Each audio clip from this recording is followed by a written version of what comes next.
Ang aginaldo ng mga mago. Panimula, ang pamagat ay aginaldo ng mga mago. May akda ni William Cindy Porter. Ang uri ng panitikan ay maikling kwento.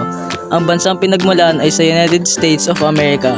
Ang layunin ng akda ay magbigay aral sa mambabasa at may paalam kung saan nagmula ang tradisyon ng pagbibigayan tuwing Kapaskuhan. Turing pangnilalaman, tema o paksa ng akda. Ang tema ng maikling kwentong ang aginaldo ng mga mago ay nagbibigayan ng mga kani-kanilang regalo tuwing Kapaskuhan. Pagsusuring pangnilalaman, mga tauhan sa akda. Jim Dillingham Young. Siya ang asawa ni Delia at may gintong relos na kanya pang nakuha sa kanyang ama. Ang relos na ito ang kanyang pinakaiingatan. Del Dillingham Young. Siya ay ang asawa ni Jim. Siya ay may napakaganda at napakahabang buhok na kanyang ari-ari ang ipinagmamalaki. Pagsusuring pangnilalaman, tagpuan na panahon, tagpuan sa tahanan ng mag-asawang Dillingham Young. Tindahan ni Madame Soprani kung saan pinagbili ni Delia ang kanyang buhok. Panahon, Dispiras ng Pasko, Disyembre 24. Pagsusuring pangnilalaman, kulturang masasalamin sa akda. Ang kulturang masasalamin sa maikling kwento ito ay ang pagbibigay ng regalo, pagsapit ng Pasko at ang paghahanda tuwing Kapaskuhan. Pagsusuring pangkaisipan, mga kaisipan o ideyang taglay ng mga akda o mensahe. Ang mensahe na maikling kwento ito ay dapat tayong pasalamat tuwing tayo nakakatanggap ng regalo. Malaki man ang halaga nito o hindi, handang isakripisyo ang bagay na mahalaga para lamang sa ikaliligaya ng kanyang mahal. Ang tunay na diwa ng Pasko ay masusukat sa pagmamahal ng bawat isa. Matuto tayong magbigay dahil mas mabuti ang magbigay kaysa tumanggap. Pisa sa isip, habang binabasa ang kwentong ito ay mapapaisip ka kung ano nga bang magiging wakas ng kwentong ito. Dahil sa pagkakaroon ng malikhaing pagpapayag ay may mga pagyayari kang hindi inaasahan.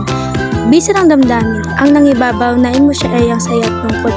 Saya dahil naisasakripisyo nila kanilang mga ari-arian upang mabigyan lamang nila ng regalong isa't isa.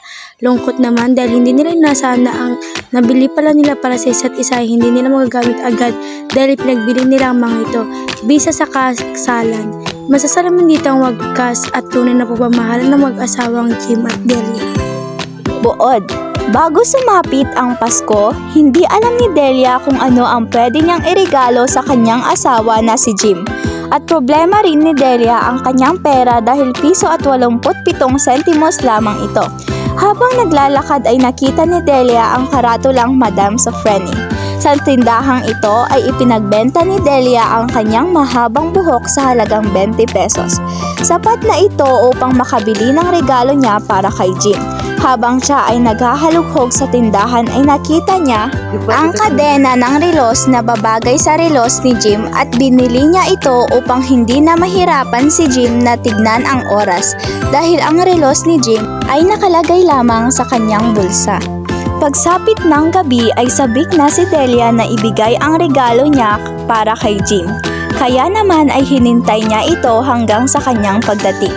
Noong dumating na si Jim ay sinabi ni Delia kay Jim na ibinenta niya ang kanyang buhok upang mabili niya ang regalo niya para sa kanya. Ngunit hindi maipinta ang mukha ni Jim nang malaman niya ito. Ipinasantabibo na ni Jim ang kanyang mga regalo dahil ipinagbili ni Jim ang kanyang relos upang makabili ng suklay para kay Delia. Kaya't pinagprito na lamang ni Jim si Delia ng karne upang sila ay may kakainin sa Pasko. Teoryang pampanitikan. Ang teoryang pampanitikan na naipapakita sa maikling kwento na ang aginaldo ng mga mago ay ang teoryang romantisismo dahil ito sa lubos na pagmamahalan ng mga tauhan sa akda. Naipakita rito ang pagiging mapagbigay ng mag-asawa dahil kanilang isanakripisyo ang kanilang ipinagmamalaking ari-arian upang ipagbili at sila ay makabili ng regalo para sa isa't isa.